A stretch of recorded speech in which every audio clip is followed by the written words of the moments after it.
டிஃப்ரெண்ட்டான ஒரு tiffin recipe செய்யலாம்.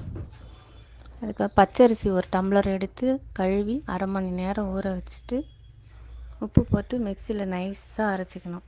கொரகொரப்பு இல்லாமல் நைஸாக இருக்கணும். அரைச்சி எடுத்து தண்ணி ஊற்றி கலக்கி தண்ணியாக வச்சுட்டு தாளிக்கிறதுக்கு எண்ணெய் ஊற்றி கடுகு, கடலப்பருப்பு, சீரகம், பெருங்காயம் போட்டுட்டு அப்புறம் கருவேப்பிலை, பச்சை மிளகாய் வதக்கிட்டு வெங்காயம் போட்டு வெங்காயம் வந்து கண்ணாடி பதம் வர அளவுக்கு வதக்கி மாவில் கொட்டிக்கலாம். கொட்டிட்டு நல்லா மாவை கலக்கி விடணுங்க. தண்ணியாக கலக்குங்க.